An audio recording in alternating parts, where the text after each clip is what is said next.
My journey really started 2 years ago when I'm like, okay, I got to bring my PCP down to where I live because I grew up north, about 40 minutes north, and I was tired of driving up north, whatever, yada, yada. So I made my PCP down here 2 years ago. And the doctor noted, like, hey, you're a little bit bigger guy. I'm a bigger guy, let's be honest. So I'm like, you know what? I'm going to try it all natural. And for a year and a half, worked with a dietitian and a coach. Worked okay. Not the results I wanted. My weight went down 4 pounds in a year. So I'm like, okay, we need to try changing it up. That's when my doctor's like, hey, do you want to try this? I can get you a script because my family has tendencies to be overweight, and my mom's dad dropped at age 43 due to a heart attack. So they're like, okay, you get approved right away. So BCBS and Express Scripts is my PBM. So they got me on it 6 weeks ago. Before then, I had issues with snoring, sleep apnea. By the time 7 o'clock came around, both kids were down. I was asleep. Yeah. So since then, that's went away. My little guy, he gets us up at 4:15 in the morning, and dad's they're with him. So right now, this is me on no caffeine when I used to be almost a gram of caffeine in a day. Right. And you knew you needed to stop that. I needed to stop that. I needed to get this weight off. Otherwise, I'm going to drop dead early. Right. Pardon that. Sorry, I didn't mean to say that, but it's the truth. My family doesn't live forever. And yeah. So tomorrow will be my 7th shot, which my wife administers. And it's great because she knows exactly how to do it. She read the book and she goes, Bessie, I got you. I'm going to make sure that you get these shots in accordingly. Yeah. And yeah, that's my gist. So, again, tell me your highest weight. Tell me your height. So I'm 6'2". Currently, and I dropped size, so now I'm in a size 40 pant. I wear a size 54 jacket, so that tells you how broad my shoulders are. My starting weight was like 348 down to 332 now after 6 weeks. A lot of it was inflammation, but I've been doing my body measurements in the areas to make sure that I'm actually losing where I need to be. Losing it, and I'm actually down an inch and a half in the waist. So I know it's actually fat, or there's going to be inflammation because I carry mostly in my belly and my love handles. And I've noticed my love handles have actually gone down. My wife's like, "Oh, you're actually doing well on this." I'm like, "Thanks." You know, it's so interesting. I love this story. You know, you had done the right things, right? Dietitian and all those things. And that's needed. And I hope you keep doing those things as you move forward. But it just shows you how the disease that we have, right? This metabolic condition, this endocrine issue that we've got can outshine any of those other things that we might want be, doing on our own. And now with this medication, you're seeing how much, and it's okay. Like you're not regulated. Like you needed to have this help, right? And now it's starting to do its thing. And I'm sure you've taken the things that you learned, hopefully, with the dietitian and learning how to, eat properly and protein and all these things that we need to focus on moving forward. So tell us, if you don't mind, knowing what you know from what you've experienced with learning those things, what are you implementing in this journey? Because a lot of times I try to talk about the whole thing, like mindset, nutrition, muscle work, all of those things to be successful long-term, right? Because you need it to be sustainable. So what advice would you give to people who are on these medications, the other things that we need to do to have success? So for me, my biggest thing is activity. My wife and I, we go on a walk on our lunch break for 30 minutes. Get your steps in. Steps in is going to help with energy expenditure. So that way you can increase your basal metabolic rate and your energy expenditure. Also, it does help keep your system moving so you can continue not dealing with signs of constipation and whatnot. Biggest thing, water. I got a half-gallon jug right here. I went through 4 of these today. And that's just my sheer size. Trust the process. Kelly taught me, hey, listen, you can have a bad weekend and then you gain 4 pounds in a week. And then on day 5, you're actually under. Your weight's going to fluctuate. I was too obsessive with that scale. That scale lied to me. I need to realize that there's many ways you can measure your progress. How you're feeling on a certain day. If your shot days, like for me, my shot day is Tuesday. I wish I would set it up on Thursday because I'm a bozo, but I'm gonna let You that. could still. I No, know you I could can't. push it. I could push Yeah. it, but the food noise back when before I even started my routine was unreal. Like it would be an hour and a half in. I need another full meal. Now it's crickets. Even I'm on yeah. Well, would you count today? Today is day 7 because I did my shot on Tuesday. But like I had my lunch, and I'm fine. Right. I'm gonna have something that's protein packed in a little bit because, excuse me, dinner's not for another 3 hours for me because of my kids. So it's a combination of everything. Making sure you get enough water. I preach the fiber. Fiber is the biggest thing that I struggle to keep my intake high on. And even though through supplementing, it's not enough. So making those conscious decisions, and I've worked with my dietitian on that. Good for you. Really quick little hack I learned from Jamie, who's been here. I don't know if you follow, he's not in here anymore, but do you know who Jamie is? Jamie Selsler? Yeah. Yep. Okay. So he has that Mission Carb flour tortilla. 17 grams in a tortilla. Well, there's more. There's Uh-oh. 28. Okay. Oh, am I glitching? No, you were talking, but Yeah. And- So I had a phone call. So in the largest one, the flour tortilla, the Carb Mission, Yeah. there's 28 in that particular one. okay. So my goodness, you rip it off throughout the day, put it in hummus, make a wrap. I mean, that alone will give you 28 just in that alone, Yeah. which I think is kind of cool. Just My a thought. dietitian thinks I need to be somewhere between 60 and 70 a day just based on stats of my size. Sure. I'm just saying, like, it's helpful to get. Oh, yeah. There's a big punch of pack, right I there. get the Costco pack. It is good, isn't it, Strinky? Yeah. So as being a man and being over, were you ever this way growing up, or just kind of came up? I forget the story. So I was born at 37 weeks and 3 days at 11 pounds 3 ounces. Wow. I was a Michelin baby. I was a true Michelin Oh, baby. I bet you were so cute. Yeah. All throughout my entire life, I was in the Huskies section. I would go to the jean section at Kohl's back in the day, and I would look at those husky pants. And I've been that way my entire life. It was really when I turned about 18, 19 that I had all the time in the world. I could do whatever I want. I went to community college, right? And I had time to dedicate 4 or 5 hours a day in the gym.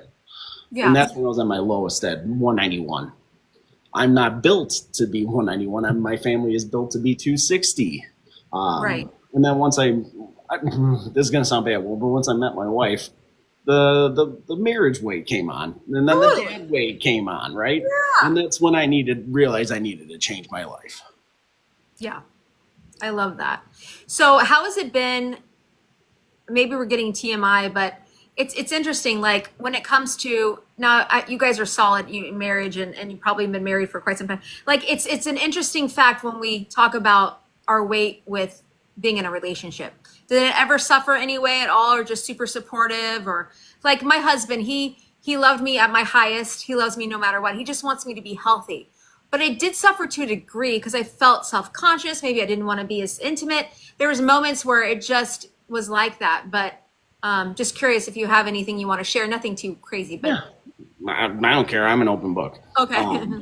My wife supports me. She's the one, like I said, she's the one that administers my shots for me. Yeah.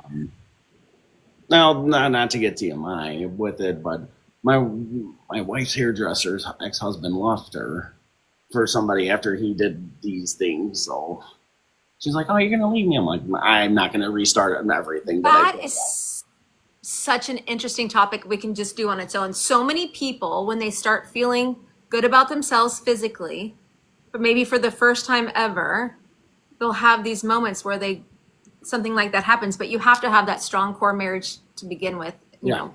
And a lot of communication is needed throughout this whole process. So it doesn't always happen, but a lot of times that does happen. And so I can see that, and I can understand that your wife thinking, "Uh-oh, now what? Now what's going to happen?" Now what? But you've It's too much talked, for me to start over. One first time was enough for me. right? I mean, who It's wants too to much do for that me. again, right? No. Too much for me. Yeah. Well, not to Communication. bring my personal life into it, but I was close to being engaged to somebody and got cheated on. So it's like How long have you guys been married? 3.5 years. Oh, so newly. That's so nice. And then you had kiddos? Right Aw. away. Or wait, Right away. right away. I love that. 9 weeks or 9 months and 2 weeks later, our daughter was born. Aw. I love that. 2 weeks later. Okay. 9 months and 2 weeks later, she was a little. My daughter was early because my daughter lay transverse, and so there was no way she was going out on natural. So they had a C-section her, and then my son was the same way. Yeah. Well, congratulations. It sounds like you guys, as far as what we can tell, you got the communication going. You guys are open about things. You guys are loving each other no matter what. I think it's going to be a success. I'm happy for I you. think the hardest thing for us right now is because I'm the one that does the grocery shopping and the cooking and all that jazz. When we decide to go out, finding stuff that's not going to destroy me overnight and the next day. And that's the single biggest struggle. When you say destroy you, like side effects or just like go off the rail of like doing something like not eating healthy? What do you mean by that? So how do I explain this right? So I'm very aware of the type of foods that affect me. And like, let's say we're going to go to Chick-fil-A, for example. Well, that's a very common place that we all like to eat at. My thing is I'll get the 8-count nuggets and the kale salad, and that's it. If I eat the regular nuggets, I feel nauseous. The acid reflux kicks in while I'm laying down horizontally. And then just overall, I just feel nauseous and bloated the next day. Quick question. You've said this probably, but remind me again. You're on 7 weeks, you said, right? Tomorrow will be my 7th shot. Yeah, so tomorrow starts you're on week 7. And you're on the dual agonist, correct? I'm on Zep. Yeah, I'm on Zeps. Okay. And the first 4 weeks, you went up after that in dose? Oh, that's a funny story. So I was originally supposed to be on 2.5, and somehow my script got sent to a pharmacy 60 miles west of me. So my doctor goes, "Oh, okay, he got through his box in a week. Let's start him on 5." And then I started on 5 as my first ever shot, and I reacted great to it. Okay, so that's good to know. So, and the only reason why I'm going down this path is because you were saying the side effects and stuff. So you were on 5 for a month, is that correct? I'm still on 5. I'm box 2. I'm still on 5. Okay, good. So this whole time you've had this heartburn and stuff like the whole time? No, just like if I eat something greasy or something with a little higher fat content than most. Like if the fat content outweighs the protein content, I'll deal with a little indigestion, sulfur burps a little bit here and there, but it's not to the point where it's going to destroy my entire life. I'm going to be a little sensitive to it, sure, but that's good. Function as a human being. Have you been taking protonics of any kind, or are you just watching it with like digestive enzymes and what you're eating? Watching my diet mostly. Like I said, I supplement my fiber. Excuse me. But I'm really tracking what I'm eating protein wise, hitting my protein goal on a daily basis, making sure I'm getting enough fiber, and make sure I get my water in. And a lot before I even discovered Kelly. I was literally on the Zepbound subreddit on Reddit, and that's the same three keys that everybody was hitting on. Yeah, well, I'm glad you found comfort in Reddit. Reddit can be a complete disaster. Wasteland. Well, I've been on it for like 20 years, so I know what Reddit's like. I mean, when it comes to these peptides and the things that can be said about them, it's like, oh my God. But no, It's good. I'm glad you're doing all the things. And it's true, like Lemon says, it's probably your body just adjusting, and you've done so well. I'm so happy for you. This is going to be life-changing for you. These peptides are life-changing. Yeah, I'm starting to go down the Kelly rabbit hole, finding out about other ones. I'm really curious because I get stuck on Jim Bro talk too, talking about Reba McEntire and how they say it's a GLP-3 with the addition of fat burning. But there's half truths and everything that's on the internet. I'm waiting until the FDA really comes out with concrete studies to. And I think that's wise.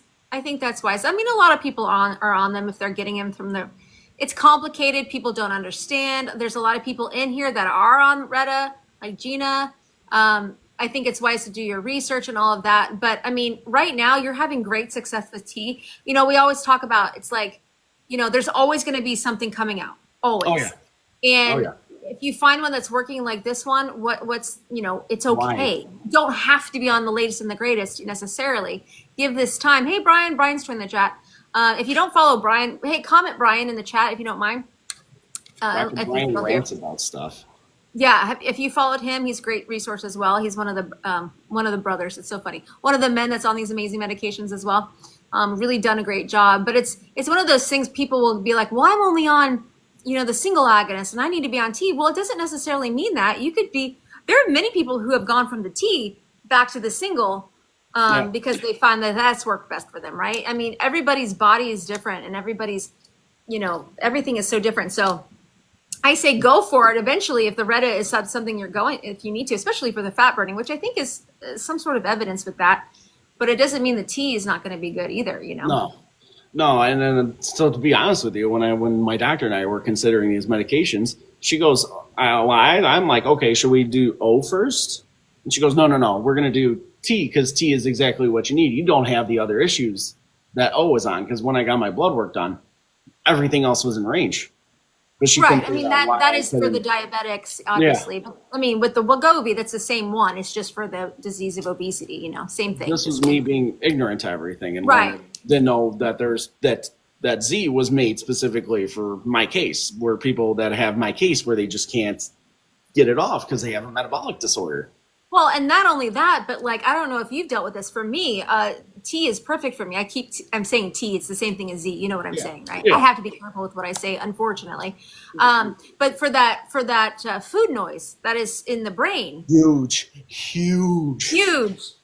which I don't know if you've discovered that it's now minimized and you don't have to live like that. I didn't realize it wasn't a thing. I didn't realize that not everybody is thinking about lunch when they're eating breakfast and not thinking about dinner when they're eating lunch. And the biggest thing that I, in a personal way, when I would be at a gathering, a party, and there's a buffet or some sort of, in the kitchen, everyone's getting their food on their plate. I would feel completely out of control. I needed to make sure I had my eat everything on that spread. And I needed, because I was in pain and 344 pounds. When I go sit down, I want to make sure I have all my food with me because I ain't getting back up. And then, I wanted to have the dessert. I didn't want to come back up for dessert. I wanted to have everything with me. And I needed to make sure I got 7 cookies, in my napkin so people didn't see, so that when I sit down, I would have all the things I needed. That is not normal. And I thought it was, right? I thought it was. And I'm thinking everybody else just has really good self-control. It turned out that our brains were not functioning right. And now that it's minimized and it's in control, I'm like, oh, this is how the other half live. Okay. Yeah. Yep. And I'm able to feel in control for the first time ever. 2 parties in a row. So I had to throw a surprise 30th for my wife. I was the host, so I didn't eat as much, right? Because you're busy making sure everybody's got the stuff, right? But on Saturday, I went to my nephew's first birthday party. People were asking me, are you okay? You're not eating. You didn't eat anything yet. We don't see a plate in your hand. What's going on? Not being the first in line. Yeah, literally. Oh my gosh. Good for you. And you noticed every moment, right? You were proud of yourself, weren't you? Yeah. I mean, I just had a sparkling water. I had some vegetables. I had cucumbers, carrots, tomatoes, celery with hummus eventually. But that was right around the time that I would normally eat my dinner. Right. And everybody else already ate dessert. And they're like, did you eat already? I'm like, no. And people are like, are you okay? Why aren't you eating? Or is there something going on that you're not telling us? And then I told people. There were some judgmental people that think that, if you medically intervene, you're the spawn of SATAN. And then there's people, let's go. Come on, let's do it. That's interesting. So are these core people here where you're good friends, right? Well, it's more so extended family on the other side of so it was my nephew's birthday. It was on the other side, the other family side. That's interesting, isn't it? That's interesting, yeah. And they're all reals. They're all 110-pound women and 160-pound men by nature. So they're very judgmental of that. They don't get that it's a disease. They don't get that you have a disorder of your metabolic condition, of your system. Yep. And in their mind, all they need to do is like they tell us to do, eat less and work out more, and it works. And so how do you feel now being on this? For me, clearly, because I'm on here all the time, I really try to, if they're willing to have a conversation, to let them know and to kind of advocate for it, because they need to know. They need to understand, right? If they're wanting to debate, and I can tell they don't could care less, I'm not going to do that. I'm not going to argue or anything. But how do you feel? Like, do you feel like you're in it to maybe let them kind of understand how it is, or the people that want to know, the people that actually care to know, understand after having a conversation about it. The people that immediately make that judgment, I didn't even bother. They say they want to call me a cheater. Cool, great. But your antidepressants that you're on, no, not saying you, AJ, personally, but the antidepressants they're on, they're cheating too. And I've said that to somebody, and they told me, you do my face. I'm like, okay, cool, wonderful, thank you. I will, gladly I will.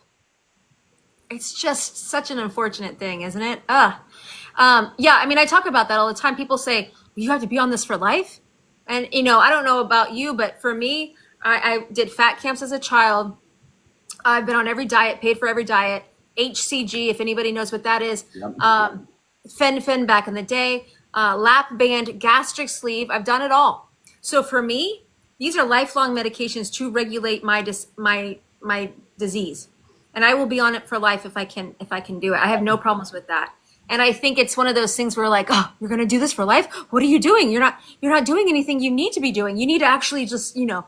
It is the mindset, the nutrition, the resistance training. All of that is happening along with these amazing medications that I can be regulated with. Because I've done it all in the past. I know I have this disease and it comes right back. Yep. It comes right back. So what about you? How do you feel? I know you're just new to this, but. If it's something that I need to take for the rest of my life, so that way I can see my grandkids and potentially see my grandchildren's children, you bet your bottom dollar that I'm going to be on it. Right. And everybody's like, well, it costs so much money, doesn't it? No, $25 a month. And I see my grocery bill going down by $50 to $75 a week. Can you do simple math? I am the cheapest date out there. Okay. Not only I don't drink alcohol because I'm allergic to it, but if I go to dinner, I have at least 3 or maybe possibly 4 meals with a certain type of food. Like, listen, you are saving cheaper than cigarettes. That's right, Tommy. You are saving money. If you want to keep your treatment going, there's ways to do it. I mean, I understand that sometimes there's issues with money, but we can do this. And the whole reason why I brought that out is because, and I tell people about staying on it for life. Listen, I'm on anxiety medications. I am.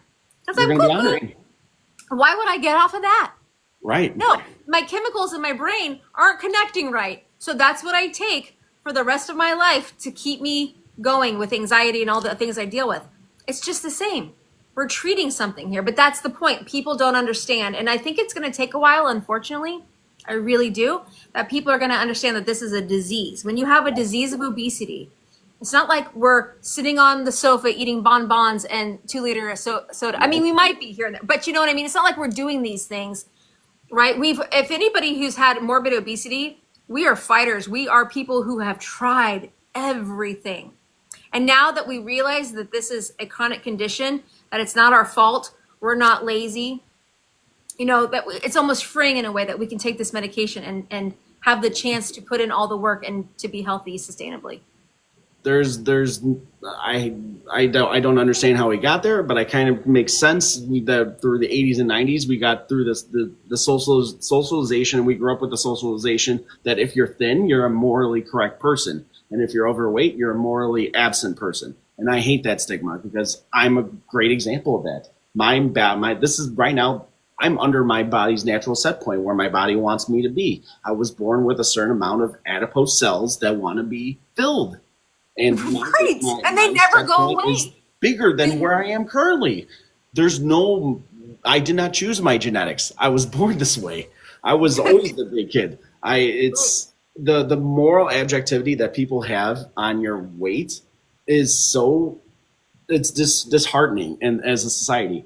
And if you go back 500-600 years, fat people were looked as the elites, and sure, cool, I would have been royalty back then. But we don't live in that. We don't live in that society anymore. I think it started with Farrah Fawcett, in my opinion. And then it all just delved into what we have today, and we went through the phase of the Arnolds of the world, where everybody was obviously using materials that are so ancient nowadays, that the gym bros have destroyed what the male physique should be, and Right. I hate to say it, but Farrah Fawcett destroyed what the female physique should be, because Marilyn Manson, not Marilyn Manson, Marilyn Monroe.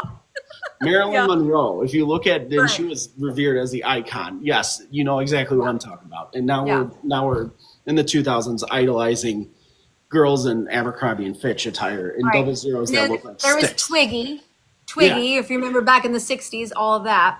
Yeah, and that whole adipose, that whole fat cell thing is a whole other thing I would love to go on topic someday. I mean, because that never goes away. Like, they're just waiting. Like, I have all the same things right now in my body, and they're just waiting. As soon as I put on weight, they're like, let's do this. Yeah. Like, it's ready to go, It's just insane.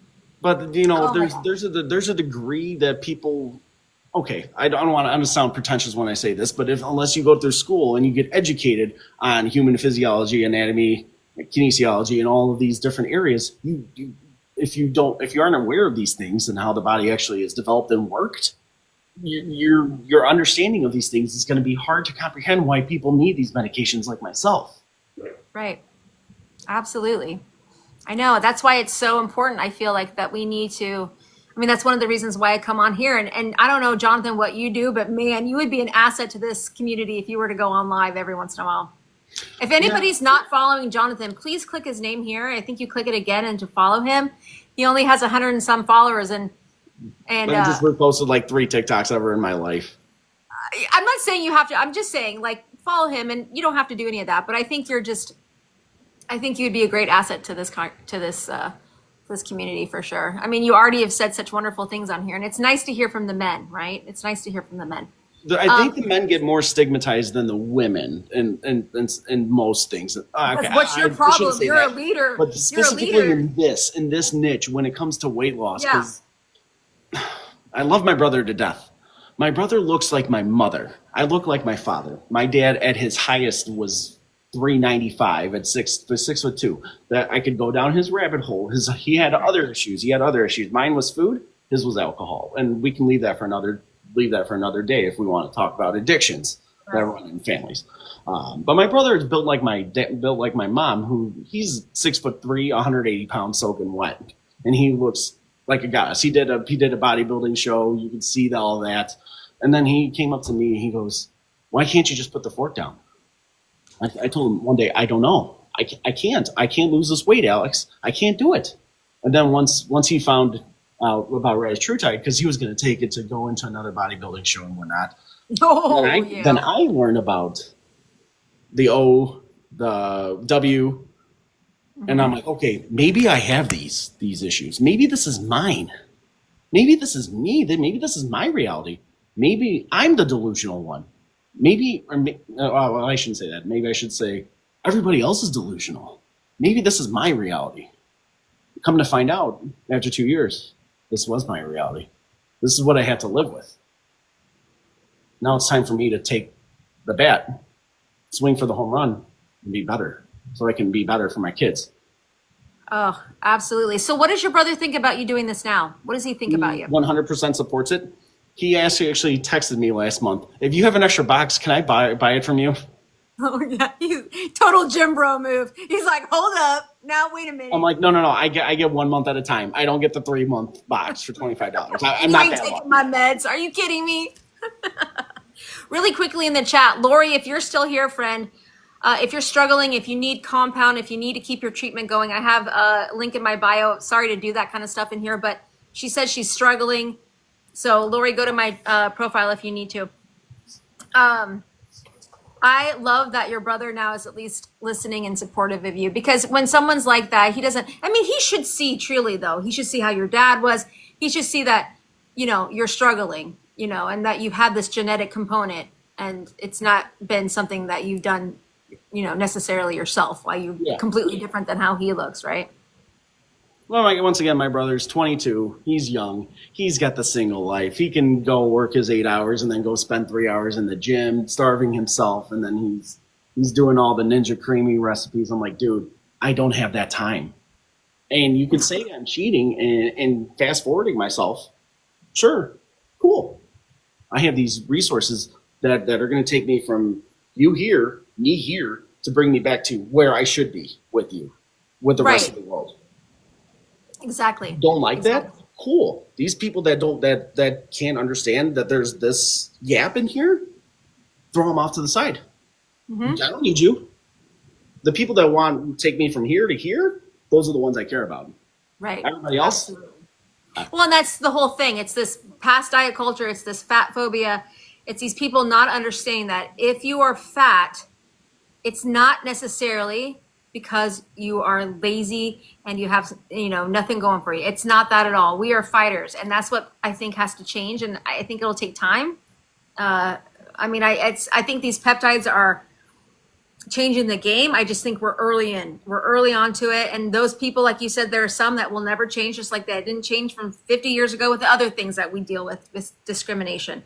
There's going to be that's never going to really change fully. But I think hopefully we can get there in some degree. But we've got some Scrinking B says her husband was 405 and now is 282 because of Mounjaro. That's awesome. I am so jealous. I want to see the number 2 on the scale. I would love to see a photo just as a little encouragement. And that's the one thing I regret I didn't do. I didn't take a day 0 photo.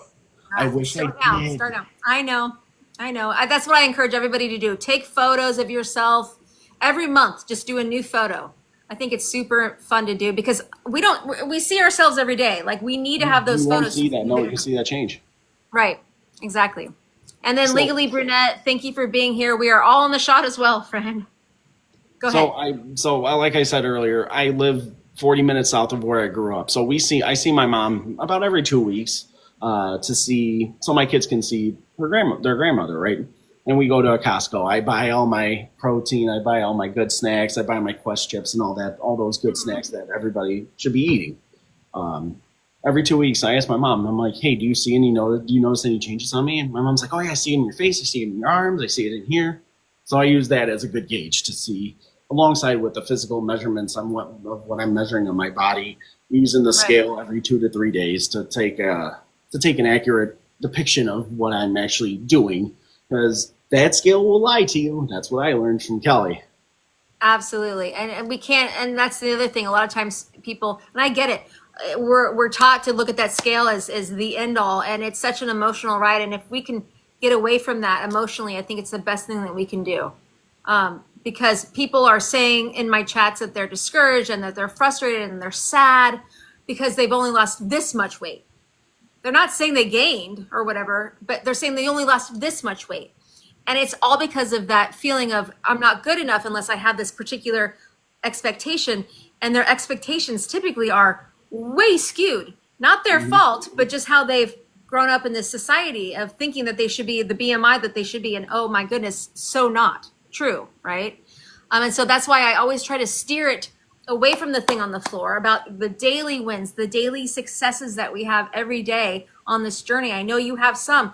What are your daily wins that you can think about? Even the littlest things, being able to tie your shoe without dying, being able to get in a car without hitting the steering wheel, or whatever it is, just being able to walk 10 more minutes or drink more water. I mean, there's so many things that we need to focus on that we can build on for success than just focusing on the thing on the floor. Correct. And if another takeaway I've gotten from this is whatever you achieve today, make it a little bit bigger. If I want to hit 10,000 steps today, tomorrow hit 10,250, then 10,005, 10,750, 11,000. Make those sequential goals that are going to push you and accelerate where you want to be. Yeah, it's absolutely true. Do you have any fun non-scale victories in the last 7 weeks? Yes. So like I said earlier, I was borderline going to need a CPAP. That's gone after 1 month. I went for a sleep study. They said, hey, you're going to need a CPAP. I went after, it was about 5 weeks. They go, your score is an 82. You're good. You don't need a CPAP. my shorts are starting to fall off. I've had to do another notch on my belt. Ooh, I love that. And actually yesterday, so there was a t-shirt that I like to wear too. My father-in-law manages a baseball team, semi-pro, summer league, whatever. I never wore it I haven't worn that shirt in over 2 years. I wore it yesterday, and people said, "You look great in that." And I didn't have to size up. I actually had the same shirt that I wore 2 years ago that I have not been able to wear. Yeah. So amazing. I love it. Let's talk about your mental health really quick. Not on scale victories with mental health. How do you feel mentally? Mental health has actually gotten better. I used to be, because I hated how heavy I got. I knew I was heavy, but I never stepped on the scale. I knew I was heavy. I never stepped on the scale unless the doctor needed me to. That's gone a lot better. I don't worry about what the scale says. I know what I'm doing is going to lead me to success now versus I was just aimlessly throwing darts at a dartboard and hoping something would hit. Doing this, eating this way, eating this type of schedule, whatever. My attitude in my life's been better. It's just 9-day difference. Now that I understand where I am and where I'm going to be with this proven successes that I've seen on TikTok from like you and Kelly, I know that's an obtainable goal. Now it's okay. Let's hit the pedal to the metal. Let's get this done. Let's do it. Other mental victories. I'm able to. Let's see. How do I say this correctly without getting bananaed? I used to be short with my kids because I couldn't do things with them. I couldn't chase them in the yard without being exhausted. And you took it out on them, right? Yes. I can. I don't do that anymore. And I used to get real short with them, and now that's not a thing because I can keep up with them.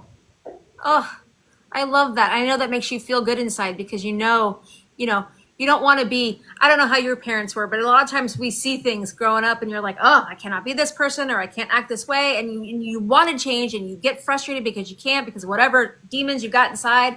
And then this is helping you to help you with your stress and your, those moments of feeling frustrated when it's not them and don't have to take it out on them. And I know that just makes you feel like the best dad. And the sleep. Oh my God. My mental health is so much better when I'm actually getting good sleep and I'm not being interrupted by me choking in the middle of the night. Yes, absolutely. The little things. That's that compound, that little thing. 1 + 1 = 2. 2 + 1 is 3. 3 + 1 is 4. And 3 + 2 is 5. 5 + 3 is 8. And it's just going to keep on going and going and going and going until I get to where I want to be. And then guess what? If I got to switch to compound to have my microdose, whoop-de-doo, the savings and groceries. right, exactly. I love that. I'm so happy for you. And I think it's so important, I know you're embracing every moment. You're excited for all the things that you're being successful with every single day. You keep saying where I need to be, where I want to be. And I know you're saying that. I get what you're saying, but we have to, as a group of people here, get excited for every single day that we're on this journey. Exactly. Every day we're building habits and get excited for the things that you are accomplishing now and that you're seeing change now. And it's going to get better. Like you're saying, you're going to get to where you want to be. But I think it's so important to remember all the wonderful, exciting moments, even just mentally that we have every day. Every day I get up and I put my feet on the floor, I automatically remember I am not aching. I am not walking to the bed in just in pain from inflammation. I am excited every day to get up and to get out of that bed without pain. It's just try to remember those moments, guys, because it's so important to have those successes and those exciting moments every single day that we're on this journey. So it's funny that you brought up your feet for something. So before, when I used to stand on my feet to 8 to 12 hours a day, my wife and I, we work little side jobs here and there for friends that own little carnival stands. Like if you go to the state fair or the county fair, they own one of those little stands, right? Mm-hmm. I stood on my feet for 14 hours after one. Mm-hmm. I had to have my Achilles reattached surgically. That would inflame and I couldn't walk and I would have to be in a brace. I did 14 hours. Nothing. I was able to get out of bed and just walk without having to hobble. I look before in the past, I looked like I needed a cane, like I needed to go have surgery on my foot. Right. Now, no. So how did you feel that day? Tell me the thoughts. Well, what I really want to say will get you in trouble. Be careful. I just woke up like, wow, I can actually wake up the next morning and walk. As crazy as that may seem, I don't hobble anymore. I'm not popping 800 millis of ibuprofen so I can feel better. I can just walk. The things that most people take for granted, right? It's the smallest things. It's the smallest quality of life. Yes, and that's what I stress so much about when people, that's why I'm into like this journaling. I created a journal for people to talk about their daily wins. It's so fun. I have all of these crazy little scribbles of things in a book, and I love going through it because it's fun to mentally go back there and meditate on all of these amazing successes and wins that we can have every single day on this journey. So I just stress, it's good to think of a long-term thing. Obviously, it's good to think of where you want to be. That's amazing to meditate, and we need to meditate on that because then it makes it real. But it's also so important to think about all the daily things that we've accomplished. Because you don't go from walking to sprinting 100 meters in 10 seconds in one day. No. And as a baby, you don't start out with a T-bone. You start out with baby food. And you have to. What would happen if you were a baby and you eat a T-bone steak, right? Sorry. Right. So you have to remember those things. You have to take these steps to have success long term. Absolutely. Well, this has probably been the most amazing interview I've ever done. So thank you, Jonathan, for being so amazing. I think I will try. I don't know how I can, but I probably will put all of this, if you're okay, on a YouTube that I have. Sure. And use little clippets from this on the TT, if you don't mind. I think it was really amazing to talk about the anatomy that we were talking about earlier. We had a comment about that too, about. If you want to do that, that's kind of my specialty. That's what I went to school for. So we can talk about that all you want. I think it's so needed. And if you have a few more minutes, please, the floor is yours. Yeah, it's only, like I said just before, we're all born with our natural set points when it comes to what our body and our brain wants it to be to sustain life. Some people, that adipose tissue is higher than most, aka this guy. So and we bear it in different areas. Some people it's in their upper chest. Some people it's in their sides. It's in their saddles. It's in their front. It's in their thighs. It could be in their calves. It could be in their ankles even. So it's just dependent on where your body prefers to carry it and what your body wants your set point to be. And of course, your brain is going to adjust your ghrelin and leptin based on that. So my set point is higher than this. Without this medication, my body would say, hey, ghrelin, time to kick in. Let's go. Let's eat. We need to keep this. We need to keep where we want to be. When it comes to a basal metabolic rate, that's what BMR is. That's the amount of calories that your body needs to sustain that. I have to go into research more into the activation methods for the dual agonist purpose, but I understand the GLP-1 the activation method. So I'm going to spend a little more time and take a look at it, go into all the areas that the pituitary gland and how it affects it, and watch all the cascades. I haven't done that because I haven't had the time to.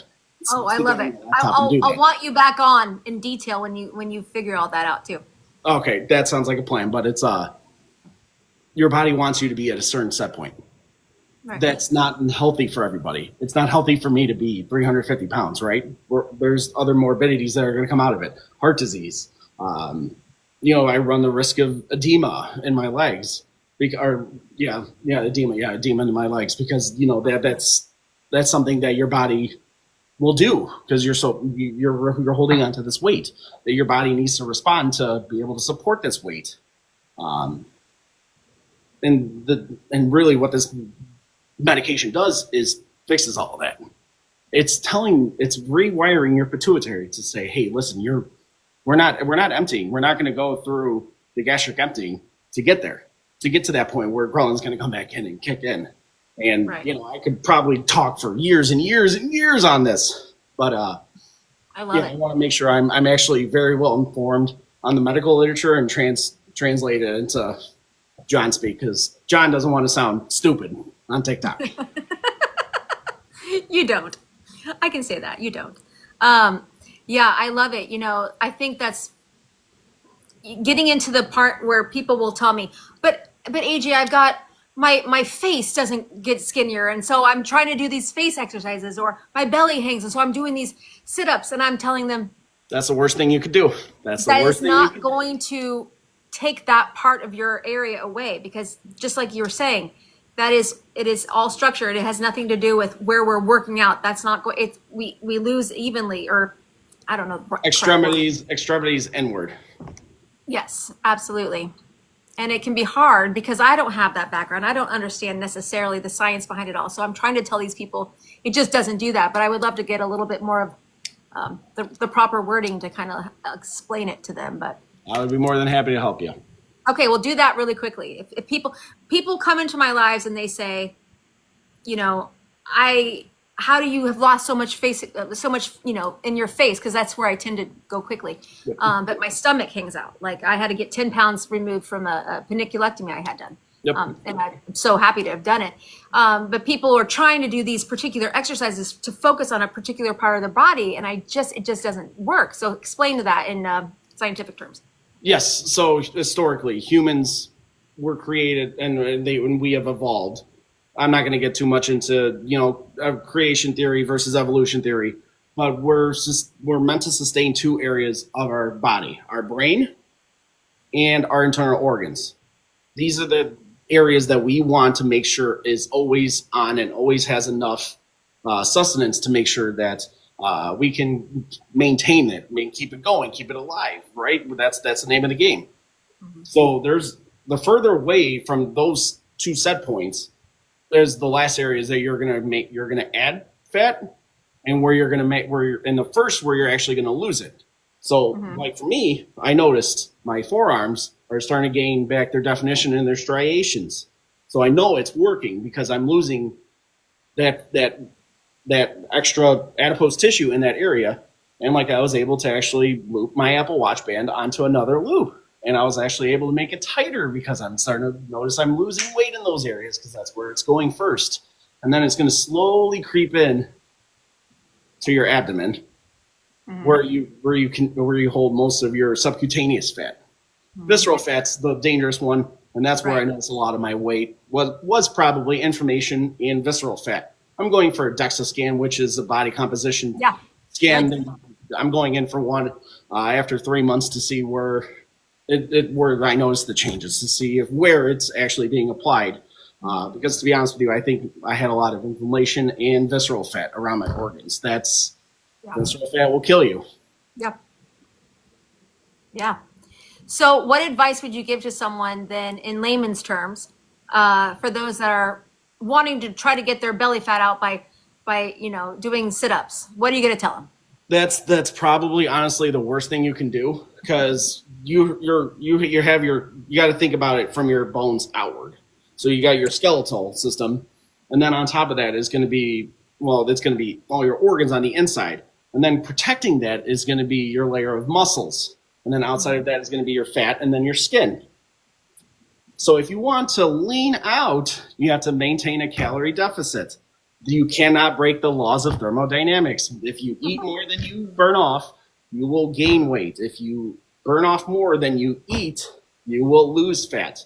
If you are doing sit-ups to target the body fat, that's the subcutaneous fat that's on your stomach, that is not how that works. You are actually building it up and making it worse, because you're strengthening those muscles. And it's only going to make it worse. Focus on the calorie expenditure, your energy expenditure. Your calories have to be less than what you actually burn off. AJ, I've heard you a million times say, go to your bio, go to that TDE calculator, figure out what it is. I know what mine is. I know what my number is right off the top of my head. You have to know. I mean, it's a range. Clearly, it doesn't know your metabolic condition, but it gives you a nice range, and it gives you a nice little set point. And so many people in my lives, they have no idea. or they're just like, oh, I'm just going to eat 1,200 calories, and they're thinking that's the magic number. And that's in the reality, worst thing you can do on this medication. I did that, folks, and I stalled. Eat. It sounds counterintuitive, but you need to eat for this medication to work. Or eat in your range. Metabolism comes down. You start, your body holds on to the fat. Things are starving. I mean, there's so many things, and that's why I always talk about the calories. Yeah, if I am getting the RMR too. Yeah. I love it. Well, thank you. This has been so fun. I don't want to keep you, but if you have anything else you want to wrap up with, please do. The wife went to go get the kids. I got like 5 minutes left. 5 minutes. All right. I did drop off. And she does pick up. So we got our structure. So we have a few minutes left. So if your words of wisdom, if I were to ask you, what would you tell someone if they said to you, hey, I'm starting this journey on these amazing peptides? What would be your number one or several of them advice to give to someone off the bat? Like a crock pot, low and slow. 1 to 3, they say whatever somebody says, 1 to 3% of your body weight a week. Even 3% might be a little high. Maybe 1 to 2% of your body weight a week is going to be healthy reference range. Make sure you get your water in. Obviously everybody has a different amount that they need. I probably am overkill drinking 2 gallons a day, but I want to make sure that this medication works, and you need to hydrate to make sure that this medication works. Same thing with the fiber. Make sure you're getting enough fiber. You do not want to be constipated. I did that on my first 3 days, and guess what? I paid the price. Make sure you're getting your protein. Make sure you maintain some degree of an active lifestyle. Actually, I don't know if you can see it. But I bought home weights. Good for you. That's right next to my workstation. So guess what? I'm on my lunch break, and we're not going for a walk. Guess what? I'm going to go do some work. Make sure you maintain a lifestyle that's achievable for you and you can do. Oh, can I go into that really quick? So many times I think, and play off of me here, people will be like, okay, I'm going balls to the wall, and they'll have all these expectations that aren't achievable for them because they do too much, right? They're thinking too much. Yep. Really, truly, just do something that is sustainable for you at that moment in time, and you can build from it, right? You don't have to walk 10 miles a day. You don't have to do 10-pound weights right off the bat if you're a woman. You don't have to do all those things. That's not going to be successful long term, right? You have to be able to have sustainable outcomes and success from that. So go into that a little bit. What is your advice for somebody that is thinking they're going to do all of this right away, and then what happens is they end up failing, clearly, but what advice do you have? Figure out what your end goal is. For me personally, I want to be 260 pounds. But I want to have a relatively healthy amount of proportionate muscle around me, right? Yeah. So I'm coming from a little angle because I used to be the total gym bro, right? Then I just slapped on marriage weight and dad weight. So my goal hopefully is I figured out what I want to do and where I want to be. There's some people that just want to be skinny and no muscle, whereas I want to have a physique. Well, it's the worst thing you can do. Yeah. That's the worst thing you can do. Because a lot of people don't understand where you have fat, there's going to be loose skin. So what are you supposed to do when you have that? You're supposed to replace it with muscle. So I know what program I have to do in order to maintain and get there. But really build out where you're starting and where your end goal is. And if you don't know what you don't know, ask somebody in that realm. If you don't know how to do, I know Kelly, I hate to say this, but Kelly talks about her arms too much. And I'm like, Kelly, you need to stop that, because that's something. Look into what could be a challenge when you get to that point. And let's take a look back and let's plan a plan of action now. So that way you don't get to that point of where you don't want to be and get you to where you want to be. So I worked with a strength training coach, and we built out a weight program for me to do that. I reached out to somebody that I didn't know exactly what to do that helped clients where I was and where I want to be. Outreach to those people, find those people, talk to people, ask questions, ask your doctor. There's a good chance they know of a coach that would be able to help you with your goals. Make sure that you don't go 0 to 100 on day one. You will crash out and burn. You will not be able to walk if you decide to go, oh, I'm going to go do legs. And then your legs are going to be jello the next day because you haven't touched a weight in 35 days. Right. Right. Absolutely. I love that. Oh, thank you guys. Everybody give love to Jonathan in the chat. Just spam the chat with love. And if you haven't followed John, please do. I call you John. Sorry, I don't mean to do that. Click his name and then you click his name again. And then I think you're able to follow him at that point. Whether John knows it or not, he's going to be a real asset to this community. Oh, good day, John. Good day. Look at that little hat you got. It's been a pleasure. Thank you so much for giving your time out today. I'm really glad that you said something in the chat as I was leaving to remind me. On for 45 plus minutes. No, I absolutely love it. Absolutely love it. I've been on for 4 hours already. So, but I think it's great. I think everybody's spamming you with love, John. Awesome. Well, I'm appreciative of everybody, especially AJ, to bring a random stranger on the internet to talk about GLP-1s. Well, you know, it's the thing I do. No, I knew you were legit. I can tell really quickly. Let me be honest. I can tell when someone's the real deal and when I have to be like, oh, I'm not sure about that. But thank you for coming on. And I want to do this again with you. I want to, if you ever have moments where you have specific talking points that you want to talk about with the things that you love to talk about with the anatomy or whatever, I would love to have you back on and we can do this all over again. So. Oh, Rebecca, that's funny. That's right. Don't have Rebecca on. Okay. We're friends in real life. We know each other. But anyway, thank you so much for coming on. And thanks for having me. Yeah, I'm so glad to have gotten to know you. And I wish you all the success. I know you will be successful because you know exactly what you're doing and you're in it to win it. So it wouldn't have been possible without people like you and Kelly. Let's be honest. Well, thank you. That's very sweet.